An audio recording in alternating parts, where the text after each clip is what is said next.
আমরা শুরু করছি সূরা ফাতিহার তাফসীর। সূরা ফাতিহা শব্দের অর্থ হচ্ছে শুরু করা। ফাতিহা মানে শুরু করা, আরম্ভ করা, স্টার্ট। যেহেতু কোরআন সূরা ফাতিহা দিয়ে শুরু করা হয়েছে, এজন্য সূরা ফাতিহার নাম সূরাতুল ফাতিহা। ফাতিহা মানে আরম্ভ করা। কোরআন আরম্ভ হয়েছে কি দিয়ে? সূরা ফাতিহা দিয়ে। সূরা ফাতিহার আরো অনেকগুলো নাম আছে, যেমন সূরা ফাতিহার একটি নাম হচ্ছে সূরাতুস সালাত, নামাজের সূরা। যেহেতু সূরা ফাতিহা ছাড়া নামাজ হয় না। লা সলাতা ইল্লা বি ফাতিহাতিল কিতাব, নবীজি বলেছেন সূরা ফাতিহা ছাড়া নামাজ হবে না। কিন্তু যারা ইমামের পিছনে ইক্তেদা করেন তাদের সূরা ফাতিহা পড়া লাগবে না। আপনি যখন ইক্তেদাইতু বিহাজাল ইমাম বলবেন তখন ইমামের দায়িত্ব, কেরাতের দায়িত্ব ইমামের। এই জন্য ইমামের পিছনে মুক্তাদির কেরাত পড়া লাগবে না। কিন্তু যখন আপনি একাকী নামাজ পড়বেন তখন আপনাকে অবশ্যই সূরা ফাতিহা পড়তেই হবে। ইমামের পিছনে আপনাকে সূরা ফাতিহা পড়তে হবে না। এর নাম সূরাতুল হাম, প্রশংসার সূরা। কারণ এই সূরাতে কার প্রশংসা আছে? আলহামদুলিল্লাহি রাব্বিল আলামিন। মহাজগতের রব, পালনকর্তা আল্লাহ পাকের প্রশংসা করছি। প্রশংসা কার? আল্লাহ। এই জন্য এই সূরার নাম আরেকটি সূরাতুল হামদ। এই সূরার একটি নাম হচ্ছে সূরাতুদ দুআ, দোয়া, দোয়ার সূরা। মানে এই সূরাতে আমরা কি করি? ইহদিনাস সিরাতাল, আল্লাহ আমাকে সহজ সরল পথে আপনি চালান, সেই পথ আমাকে দেখান, সেই পথে আমাকে চালান যে পথে আপনার প্রিয়জন চলেছে। সেই পথে আমাদেরকে চালায়েন না যেই পথ গুমরাহির পথ, অভিশপ্তের পথ। এই জন্য এই সূরার নাম সূরাতুদ দুআ, দোয়ার সূরা, প্রার্থনার সূরা। আরেকটি নাম হচ্ছে সূরাতুল মুনাজাত, একই কথা, মুনাজাতের সূরা। এই সূরার মধ্যে আল্লাহর কাছে মুনাজাত করা আছে। আরো অনেক নাম আছে। উম্মুল কিতাব, উম্মুল কোরআন, কোরআনের মা। বলেন না সুবহানাল্লাহ। কিসের মা? আমাদের যাদের মা আছে, মা আমাদের সব না। মা যদি হয় কোনো কিছু, মা মানে মূল, উম্মুল মানে মূল। মা ছাড়া পৃথিবীতে আসা সম্ভব না। ঈসা আলাইহিস সালাম নবী ছাড়া এসেছেন, কিন্তু মা আসছে। বলেন সুবহানাল্লাহ। বাবা ছাড়াও সম্ভব হয়েছে, কিন্তু মা ছাড়া কেউ দুনিয়াতে আসে নাই। সকলের মা আছে। ঈসা নবীর বাবা নাই, কিন্তু মা আছে। শুধু আদম এবং হাওয়া আলাইহিস সালামের মাও নাই, বাপও নাই। বলেন সুবহানাল্লাহ। মাও নাই, আদমের বাবা আছে নাকি? মা আছে? হাওয়া? আদম তো মাটির তৈরি, ডাইরেক্ট মাটি। ওই মাটির সাথে তাপ আছে, বাতাস আছে, পানি আছে। তো আল্লাহ যে আদমকে মাটি দিয়ে তৈরি করেছেন, তার বাবা নাই। আমাদের তৈরি করেছেন নুতফা দিয়ে, স্পার্ম, বাবার নুতফা, বাবার শুক্রাণু, মায়ের ডিম্বাণু। এই জন্য আমরা নুতফার তৈরি। আদম মাটির তৈরি। হাওয়া আলাইহিস সালাম মাও নাই, বাবাও নাই। তিনি সৃষ্টি হয়েছেন আদম নবীর বাম পাজরের হাড় থেকে। বলেন না সুবহানাল্লাহ। তাহলে এই সূরাকে, সূরা ফাতিহাকে বলা হয় উম্মুল কিতাব, উম্মুল কোরআন, কোরআনের জননী, কোরআনের মা। কেন কেন সূরা ফাতিহাকে কোরআনের মা বলা হয়? কারণ সূরা ফাতিহার মধ্যে গোটা কোরআনের নির্যাস রয়েছে। বলেন সুবহানাল্লাহ। গোটা কোরআনে যা আছে সূরা ফাতিহায় তা আছে।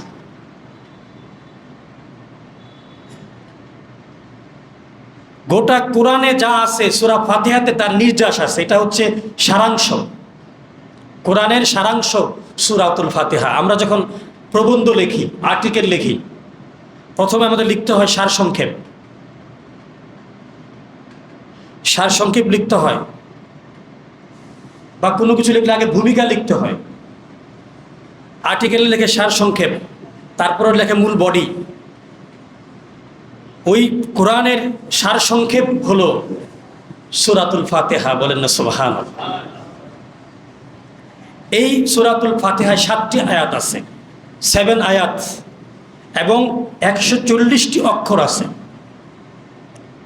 এবং 25টি শব্দ আছে সূরা ফাতিহায়। 25টি শব্দ, 140টি অক্ষর এবং 7টি আয়াত, 7 আয়াত। এই সূরাতুল ফাতিহা তেলাওয়াত করার আগে আমরা প্রথমে পড়ে নেই, বলেন আমার সাথে সাথে, আউযু বিল্লাহি মিনাশ শাইতানির রাজীম, আউযু বিল্লাহি মিনাশ শাইতানির রাজীম। আমরা বিতাড়িত শয়তান থেকে আল্লাহর কাছে পানা চাই, আশ্রয় চাই। আউযু বিল্লাহ, আউযু মানে আউজুন থেকে, আউজুন মানে হচ্ছে আশ্রয় চাওয়া। রাসূল বলেছেন ফাইজা, আল্লাহ বলেছেন ফাইজা করাআতাল কোরআন, যখন তুমি কোরআন পড়বে ফাস্তাইজ বিল্লাহ, আল্লাহর কাছে আশ্রয় চাও। কার কাছে আশ্রয় চাও? বলেন, শয়তান থেকে আমাদেরকে আশ্রয় দেওয়ার জন্য আল্লাহ ছাড়া কেউ আছে? দুনিয়ার চোর থেকে মুক্তি পাওয়ার জন্য আপনি কার কাছে যান? না না, চোর থেকে মুক্তি পাওয়ার জন্য থানায় যান। কই যান? থানায় যান। থানার এসআই সাহেব আছে, ওসি সাহেব আছে। যদি আরো বড় কোনো ডাকাত হয়, সন্ত্রাস হয়, তাদেরকে ধরার জন্য এসপি আছে, স্বরাষ্ট্র মন্ত্রণালয় আছে, স্বরাষ্ট্রমন্ত্রী আছেন। তাদেরকে কাছে আমরা যাই বড় বড় সন্ত্রাসীদেরকে ধরার জন্য। কিন্তু শয়তানকে ধরার জন্য কার কাছে যেতে হবে? দুনিয়ার কারো কাছে গেলে শয়তান ধরা পড়বে? এখন শয়তানকে ধরার জন্য থানায় গেলে লাভ আছে? থানায় গিয়ে, দক্ষিণ খান থানায় গিয়ে যখন ওসি সাহেব শয়তান আমার এই নামাজ থেকে শয়তানকে ধরে দেন, কি দিবে? এই শয়তানকে ধরার জন্য দুনিয়াতে কেউ নাই। সব শত্রুর মোকাবেলা আপনি করতে পারেন। সব শত্রুর মোকাবেলা করার জন্য আপনার কাছে অস্ত্র আছে। অনেকে অস্ত্রধারী থাকে, লাইসেন্স করা পিস্তল নিয়ে থাকে, কারো গানম্যান থাকে। কিন্তু শয়তান নামক এই শত্রু থেকে রক্ষার জন্য আপনার অস্ত্র কোথায়? আপনার তো অস্ত্র লাগবে। অস্ত্র হচ্ছে আউযু বিল্লাহি মিনাশ শাইতানির, এটা আপনার অস্ত্র। বলেন না সুবহানাল্লাহ। আউযু বিল্লাহি মিনাশ অনেকে শয়তানির রাজিম, শয়তান না কিন্তু, অনেকে আউযু বিল্লাহি মিনাশ শয়তানির রাজিম। অনেক জায়গায় যে বাংলা শিক্ষিত মানুষ, বড় বড় নেতারা যখন আউযুবিল্লাহ পড়তে যায় তখন আউযুবিল্লাহি মিনাশ শাইতানির রাজিম। শয়তান না, শাইতান। শব্দটা কি? শাইতান। আমরা বাংলা ভাষায় শয়তান বলি আর কি, কিন্তু শয়তান এটি ভুল শব্দ। শাইতান, শাইতান। তো এই শয়তান নামক শত্রু থেকে বাঁচার জন্য আল্লাহ বলে, দুনিয়ার কোনো মানুষ তোমাকে রক্ষা করতে পারবে না বান্দা। তুমি আমি আল্লাহর কাছে আউযু বিল্লাহি মিনাশ শাইতানির রাজিম পড়ো, আমি আল্লাহ শয়তান থেকে তোমাকে রক্ষা করব। বলেন, শয়তান থেকে রক্ষা করার মালিক কে? আল্লাহ। সবাই বলেন, শয়তান থেকে রক্ষা করার মালিক কে? আল্লাহ। দুনিয়ার কোনো পুলিশ, কোনো র্যাব, কেউ শয়তান থেকে আমাদেরকে রক্ষা করতে পারবে না। এই জন্য কোরআন তেলাওয়াতের আগে আল্লাহ বলেছেন, তুমি যখনই কোরআন তেলাওয়াত করবে আউযু বিল্লাহ পড়বে। এখন সূরা ফাতিহার ফজিলত কি? সূরা ফাতিহা আমরা যে পড়ি, এটা জানার আগে আমরা এখন বিসমিল্লাহ সম্পর্কে আগে জানবো। যেহেতু আউযু বিল্লাহ আমরা জেনেছি, আউযু বিল্লাহ মানে হচ্ছে শয়তানের কুমন্ত্রণা থেকে বাঁচার জন্য। আরও কিছু ব্যাপার আছে, যেমন কারো যদি খুব রাগ হয়, আমাদের তো রাগ আছে না? এমন রাগ, আরে বাবা, রাগের চোটে খালি গজ গজ গজ গজ করে। অনেকে বউ পিটায় রাগের চোটে, কারে কি বলে কোনো খবর নাই, 3 তালাক বলে বলাইছে। এই কয়েকদিন আগে একটা ফতুয়া দিতে আসছে আমার কাছে, হুজুর 3 তালাক তো কইয়া ফেলাইছে, কি করুন? কেমনে কইছো? রাগ হুজুর, আমি তো রাগে কইছি। দেখি তালাক হইছে? আমি কই তালাক তো মানুষের রাগ উঠলেই দেয় নাকি? তালাক কি মানুষ হাসা হাসা দেয়? তালাক কি স্ত্রীকে কি মনের আনন্দ দেয়? হাসতে হাসতে তুমি 3 তালাক বলে? রাগ উঠলে তো তালাক বলে। রাগ উঠলেই তো তালাক বলে। তো তালাক তো রাগ উঠলেই দিবেন, তালাক তো আর আনন্দে দিবেন না। ঘুরতে গেছেন কক্সবাজার, তখন তালাক দিবেন? খাবার ভালো হয় নাই, বেয়াদবি করছে আপনার সাথে, মুখে মুখে তর্ক করছে, আপনার রাগ উঠে গেছে, আপনি বাস বুলেট দিয়ে দিছেন, অস্ত্র ডাইরেক্ট 3টা দিয়ে দিছেন। নাউজুবিল্লাহ বলেন। এটা ঠিক নয়।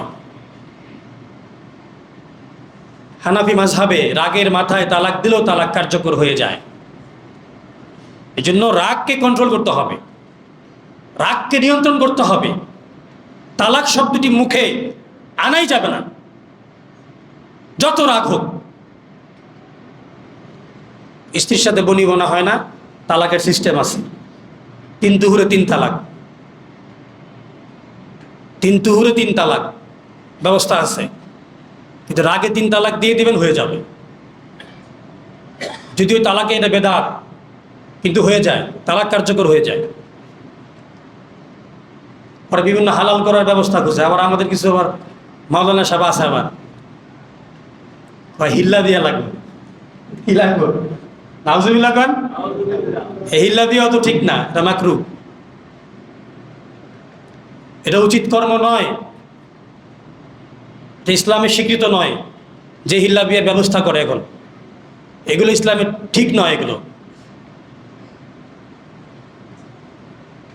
তো রাগ উঠলে কি পড়বেন? নবীজি বলে, যখন তোমার রাগ উঠবে তখন পড়বে আউযুবিল্লাহি মিনাশ শাইতানির, বারবার পড়বেন, রাগ থেকে কমে যাবে। বলেন না সুবহানাল্লাহ। যখন রাগ উঠবে বারবার আউযুবিল্লাহ পড়বেন। আপনার ছোট বাচ্চা রাগ উঠেছে, কথা শুনতেছেন, আউযুবিল্লাহ পড়ে তাকে ফু দিবেন। তাউজ বলে এটাকে, আউযুবিল্লাহি মিনাশ শাইতানির রাজিম। এটা পড়ে পড়ে বারবার তাকে ফু দিবেন, তার দেহের মধ্যে ফু দিতে থাকবেন। দেখবেন রাগ কি হয়ে যাবে। রাগ কার পক্ষ থেকে আসে? শয়তান। শয়তান রাগ উঠায়। এই জন্য যখন আপনি তাউজ পড়ে তাকে বারবার ফু দিবেন, শয়তান তার থেকে বিদায় নিবে। বলেন না সুবহানাল্লাহ।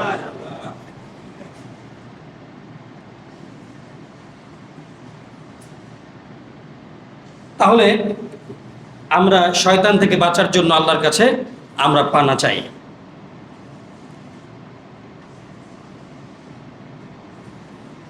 আউযুবিল্লাহ পড়ার মধ্য দিয়ে আল্লাহর সাথে বান্দার কানেকশন হয়। আল্লাহ চিন্তা করে, বান্দা আমার কাছে সাহায্য চাইছে, এই সাহায্য করা আমি আল্লাহর জন্যই। বান্দার উপকার করা, বান্দার যে পাশে দাঁড়ানো, আমি আল্লাহ হিসেবে, আমি রব হিসেবে, আমি পালনকর্তা হিসেবে তাকে আমি সাহায্য করব। তখন আল্লাহ পাক আপনাকে আমাকে সহযোগিতা করেন। আর আউযুবিল্লাহ না পড়ে ডাইরেক্ট বিসমিল্লাহ পড়ে কোরআন তেলাওয়াত করবেন না। আগে আউযুবিল্লাহ পড়বেন, তারপর বিসমিল্লাহ পড়বেন। বিসমিল্লাহ না পড়লেও ক্ষতি নাই, আউযুবিল্লাহ পড়তে হয়। আপনি বিসমিল্লাহ পড়তে পারেন নাই, সমস্যা নাই, আপনি তো আউযুবিল্লাহ পড়তে হবে। আউযুবিল্লাহ না পড়লে শয়তান দূর হবে না। এখন আসেন বিসমিল্লাহির রহমানির রহিম। আউযুবিল্লাহর পরে আমরা কি পড়ি? বিসমিল্লাহ পড়ি, তারপরে সূরা শুরু করি। বিসমিল্লাহর তাফসীরের মধ্যে আছে বিসমিল্লাহ কখন পড়তে হয়। বিসমিল্লাহ পড়ে খাবার খাওয়ার শুরুতে বিসমিল্লাহ বলতে হয়। রাসূল বলেন, যদি কেউ খাবার খাওয়ার সময় বিসমিল্লাহ না বলে, ওই খাবারের মধ্যে বরকত থাকে না, ওই খাবারের সাথে শয়তান তার সাথে খাবার খেতে বসে যায়। এক সাহাবী খাবার খাচ্ছে, বিসমিল্লাহ বলে নেই। রাসূল বললেন, তোমার সঙ্গে শয়তান খাবার খাচ্ছে। নাউজুবিল্লাহ বলেন। শয়তানকে কি আপনি দেখেন? আমি দেখি, নবী দেখতেন। রাসূল বললেন, তোমার সঙ্গে শয়তান খাবার খাচ্ছে। এই সাহাবী, তুমি বিসমিল্লাহ পড়ো নাই কেন? হুজুর, তাহলে আমি তো বিসমিল্লাহ পড়ি নাই, এখন কিভাবে কি করব? আল্লাহ বলে, রাসূল বলে, তাই তুমি এখন পড়ো বিসমিল্লাহি আউয়ালুহু ওয়া আখিরুহু। বিসমিল্লাহি আউয়ালুহু ওয়া আখিরুহু। শুরুতেও বিসমিল্লাহ, শেষেও বিসমিল্লাহ বলো। এটা বললে দিয়েছে, শয়তান চলে গেছে। বলেন না সুবহানাল্লাহ। খালিদ বিন ওয়ালিদ রাদিয়াল্লাহু তাআলা আনহু একবার বিসমিল্লাহ বলে বিষ খেয়েছিলেন। কাফেররা বলছে তোমাদের বিসমিল্লাহ নাকি অনেক শক্তি। তো খালিদ বিন ওয়ালিদ রাদিয়াল্লাহু তাআলা আনহু বলে, হ্যাঁ আমাদের বিসমিল্লাহতে অনেক শক্তি। তাহলে কাজ করো, বিসমিল্লাহ বলে তুমি বিষ খেয়ে দেখাও। বিসমিল্লাহ বলে কি খাও? বিষ খাও। তো খালিদ বিন ওয়ালিদ রাদিয়াল্লাহু তাআলা আনহু বিসমিল্লাহ বলে উনি বিষ খেয়ে ফেললেন। আল্লাহর হুকুমে বিসমিল্লাহর বরকতে তার কিছুই হয় নাই। বলেন না সুবহানাল্লাহ। বিসমিল্লাহ অনেক বরকত আছে, অনেক। ফেরাউনের মেয়ে তার দাসী, ফেরাউনের দাসী ইসলাম ধর্ম গ্রহণ করেছেন। দাসী সব কাজে বিসমিল্লাহ বলে। দাসীকে শিক্ষা দেওয়ার জন্যে, তাকে হত্যা করার জন্যে ফেরাউন তার মেয়েকে বুদ্ধি দিল, তুমি তোমার গলার হারটা তার কাছে রাখতে দাও, তোমার দাসীর কাছে রাখবে এবং তারপরে গোপনে সেটি আমি সরিয়ে ফেলবো, সরিয়ে ফেলে তার কাছে আবার হারটি আমি চাইব, সে দিতে না পারলে তাকে মৃত্যুদণ্ড দিব। ফেরাউনের দাসী ওই ফেরাউনের মেয়ে ওই গলার হারটি দাসীকে বললো, দাসী আমার গলার হারটি তুমি রাখো, 1 সপ্তাহ পরে তোমার কাছ থেকে নিব। ফেরাউনের দাসী হারটি লুকিয়ে রেখেছে সিন্ধুকে। ওই সিন্ধুকে তালা খুলে ফেরাউন ওই হারটি চুরি করেছে। 1 সপ্তাহ পরে যখন ফেরাউনের কন্যা দাসীর কাছে হার চাইলো, আমার হার দাও, হার কি আছে ওইখানে? ফেরাউনের দাসী বিসমিল্লাহির রহমানির রহিম বলে তালা খুলে দেখে হার ওখানে আছে। সুবহানাল্লাহ। রেখেছে কে? আল্লাহ। তো বিসমিল্লাহ প্রত্যেক কাজে শুরুতে বিসমিল্লাহ বলবেন। ইয়াজুজ মাজুজকে বাদশাহ জুলকারনাইন বন্দি করেছে এরকম বিশাল দেওয়ালের মধ্যে, লোহার দেওয়াল। বিসমিল্লাহ, ইনশাআল্লাহ, আল্লাহু আকবার, সুবহানাল্লাহ, আলহামদুলিল্লাহ এগুলো বলতে হয়। এগুলো অনেক উপকার। আপনি মনে করেন একটা ছোট্ট শব্দ সুবহানাল্লাহ বললে কি হবে, আলহামদুলিল্লাহ বললে কি হবে, ইনশাআল্লাহ বললে আবার কি হবে, আল্লাহু আকবার বললে আবার কি হবে, বিসমিল্লাহ বললে আবার কি উপকার হবে। আপনি তো জানেন না এর মধ্যে কি বেশুমার উপকার আছে। বলেন না সুবহানাল্লাহ। ইয়াজুজ মাজুজ প্রতিদিন, হাদিস শরীফে আসছে, প্রতিদিন তাদের দেওয়ালটা জিহ্বা দিয়ে চাটে, লোহার দেওয়াল বের হওয়ার জন্য পৃথিবীতে, কিয়ামতের আগে বের হবে। তো প্রতিদিন সকাল থেকে সন্ধ্যা পর্যন্ত দেওয়াল চাটতে চাটতে পাতলা করে ফেলে এরকম। হাদিস শরীফে আসছে ইয়াজুজ মাজুজ আরেকটা চাটা দেয়, জিহ্বা দিয়ে লেহন করে, দেয়ালটা ভেঙে যাবে।